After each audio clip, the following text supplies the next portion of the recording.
Welcome to Rochester Business Connections, powered by Balbert Marketing, LLC, where I get the chance to chat with Rochester, New York's very best business owners, entrepreneurs, and thought leaders. I am your host, Ben Albert. Don't forget to subscribe, and remember, we don't do advertisements. My fee for this show is simple. If you gain value from the episode, personally share with a friend and explain your favorite part. Let's get started. Hello, everyone. We are here with Eric Bourgeois of BRX Research. How are we doing today, Eric? I'm doing great. How are you, Ben? I'm doing great. I'm happy to have you here. Ultimately, Eric does all sorts of research for some really big companies. So I'm really interested to hear what you have to say today and talk a little bit about Rochester as well. What are some of the companies you've done projects for, Eric?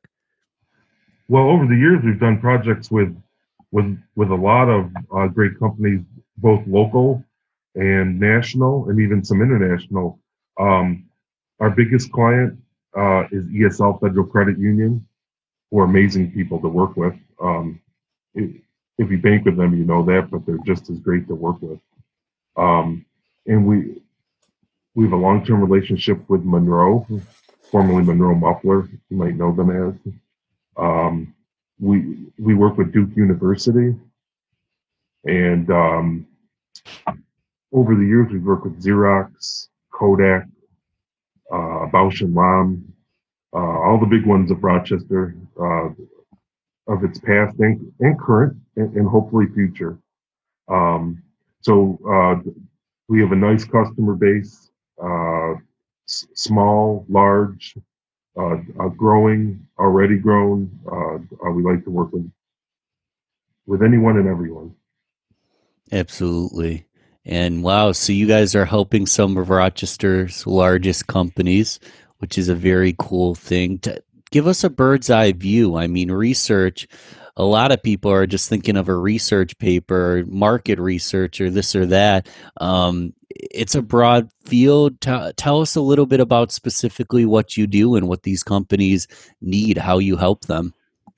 Well, BRX is a full service market research company, so we'll do um, anything from start to finish, or maybe what makes us a little different than some other companies is we'll just do a piece of a project as well.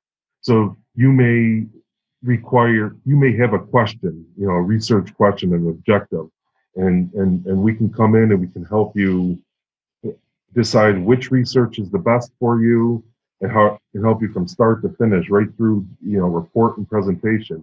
Or you might have a rough set of questions and know you want to do a survey, and you might need somebody to help you, make the questions more polished and survey ready, and somebody to to host and program them for you, and to get the responses, and to provide you, tables and the results, and just discuss it with you. Or you might just need one little piece. You might already have data, and you go, can you turn these into crosstabs for me? Or you might say, I just need you to host the survey. I want to do everything else. So it's any piece will do. Um, and there are a variety of research methods. You might need a survey, and that survey might need to be done by phone or online or face to face. Or maybe it's qualitative research. You need think focus groups or one-on-one interviews, or even online focus groups. Or you might need secondary research where we have to go online and help you look up information. Mm. Um, or you might need mystery shopping where you might need us to call and be able to evaluate your product or your competitors. So we can really do it all, and we're happy to do a project big or small, or all of it, or just one piece. Um, we're here for you. It's incredible. You're the guys behind the scenes taking these companies and helping them grow.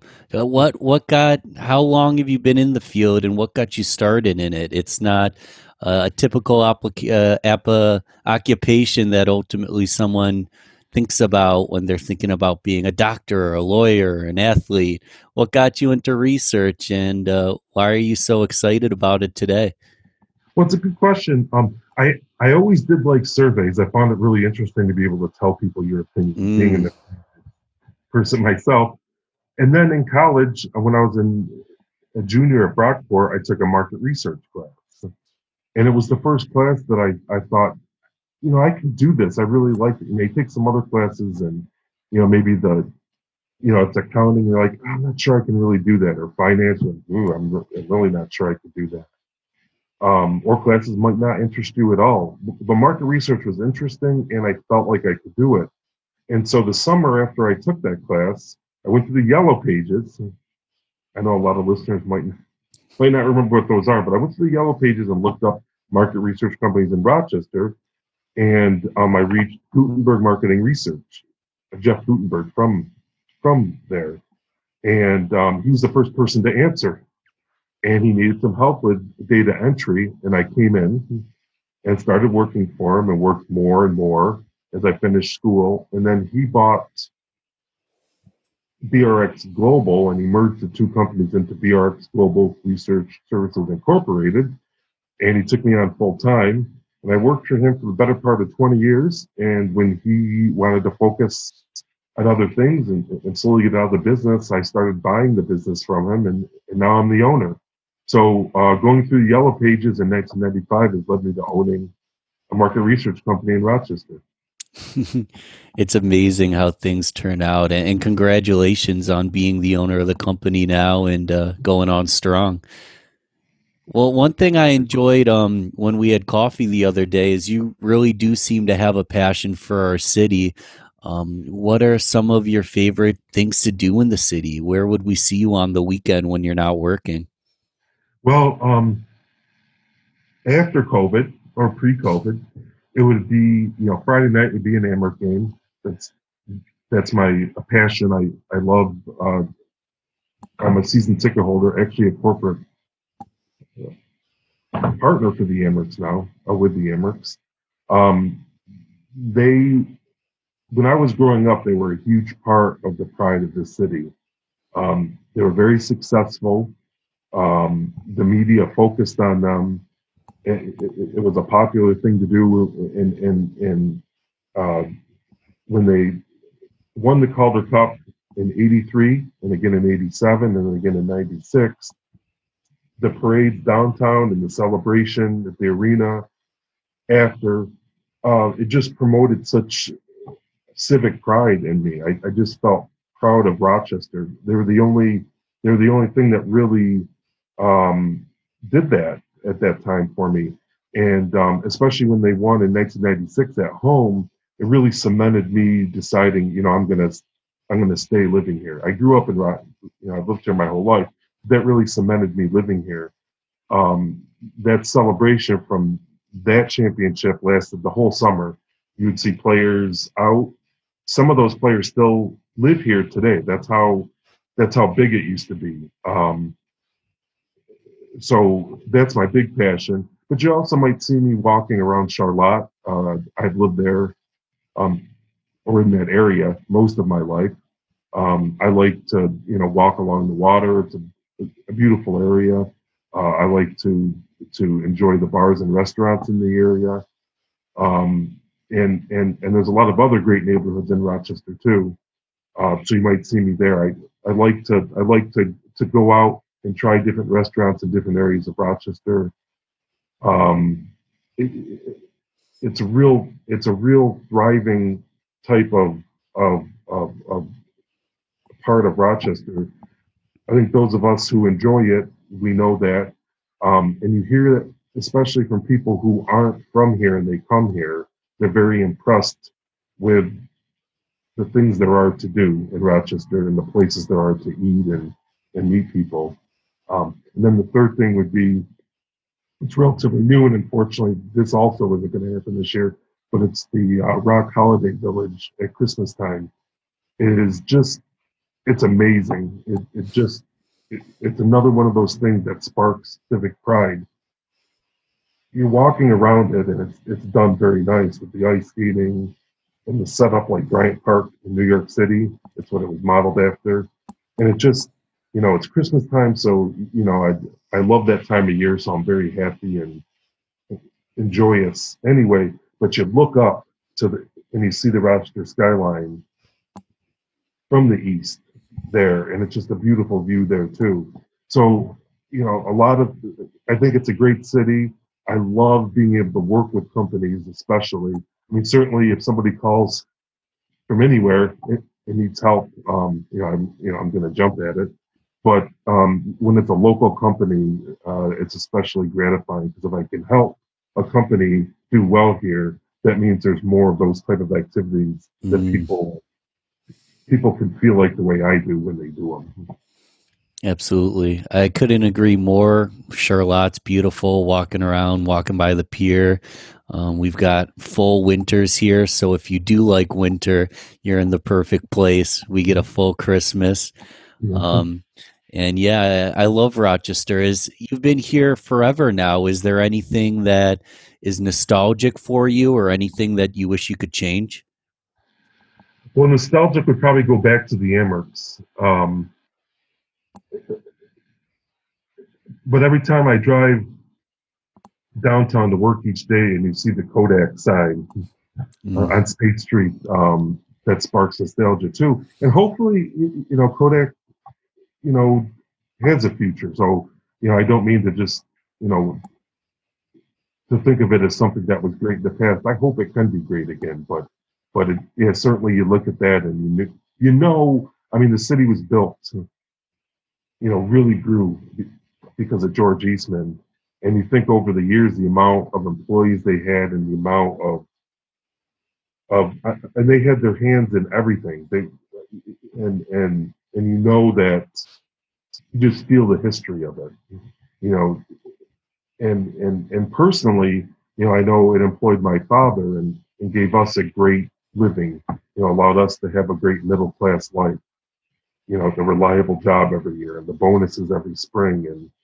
And so Kodak would be again an answer for that. The thing I want to change, it would be, I think we need to change our negativity about Rochester. There's some people that are just almost mean about it, like they don't want to be here, and they, you just see them constantly whining on social media about, they don't like snow, or they think downtown's not safe, or those kind of things, or even to a lesser extent, because we've failed on a few projects, we get down on ourselves. We don't want to try anything else. So that's what I would want to change is to be more positive about the area. Those of us that want to live and work and play here, we need to be positive. Um, and those who don't want to do that, I would suggest that there's other places they may want to look into. Although I'll warn them, the grass isn't always greener. But of course, we'll welcome you back right, when you're ready right. to come. I've noticed a lot of people return home to Rochester. The grass isn't always greener, and Yeah. staying positive is important because there is a tremendous amount of things to do here, so much to do, so much culture. And I'm with you. I'm with you. I'm not with the negativity for no reason. The grass is not always greener. And, you know, in these times, we've never needed to be more proactive, more positive. With the coronavirus pandemic taking over this year, what challenges has kind of been brought to your business? Has your business been affected by the pandemic?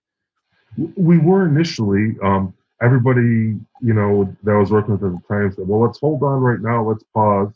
And there were a couple of weeks there was almost nothing going on, which is, I mean, I've never, in the 25 years I've been working, um, have had 2 straight weeks like that. I mean, maybe there's a day or two where things are really slow and you don't need to do anything, but yeah, it was a couple of weeks there, and it was really probably very recommended that you work from home. I work alone in an office, but I'm in office building with other people, and I think it was the sensible thing to work from home for a while. And that was a challenge for me because it's not something I really like to do. I like a separation of work and home, and also I think I have an office set up specifically how I like to work. So getting you know working at the dining room table, for example, at home and getting things set up was a challenge. I did okay at it, but I think long term, it would be something that it would be hard for me to continue to grow BRX if I just did it from home. So it's great to be back at the office, but that was certainly a challenge, for a couple months there when you're working at home. And those first few weeks when you're worrying about if things are going to come back, you don't know how things are going to go. You don't. Tell us a little bit about your office space. When we spoke offline, I actually thought it was a cool setup, and there might be other business owners that would want to utilize a space like the one you're in. Tell us a little bit about it. Yeah, I work. The building's called High Falls Business Center, and it's on Mill Street, right near the walking bridge from High Falls over to the Jenny Brew House. The great spot. The company that owns the building is called Metro, and they have other office solutions in Rochester. I say solutions because they offer a situation where you can come in and you don't need to have anything but your computer and your files or whatever, and there's an office for you, and there's furniture, and there's a receptionist, and there's a printer, a big boy printer if you need 11 by 17. There are a lot of copies. Um, there's water, and there's coffee, and it includes the heat, and you can get internet. So it's a setup that it's everything in one, and you can do it on a more permanent basis like I do. I'm going on my third year here. You can do it, if you just want to do it for a few months, or they also have co-working, which is just, you can come in for a day or a week if you needed some kind of office situation. They provide the conference rooms and the technology. So I can focus on my work. I don't have to focus on, vacuuming and, you know, paying all the bills and if the RG&E goes out, the calls, all the stuff that you have to worry about if you have your own office or own building. So they're a great company for Rochester. They provide all different kinds of of environments for different types of of industries. So I get to work in High Falls. I think High Falls is a great area. I like being right near the falls. I like being able to walk to downtown. It is downtown, but it's right on the cost. It's across from Frontier Field, so you do have to walk a little bit to get to Four Corners, for example. But I consider myself downtown. But it's a great spot, and it's right up Lake Ave from where I live in the Charlotte area. So for me, it's outstanding. It's a building with a lot of character. There's brick and woodwork, and yeah, so I'm very happy.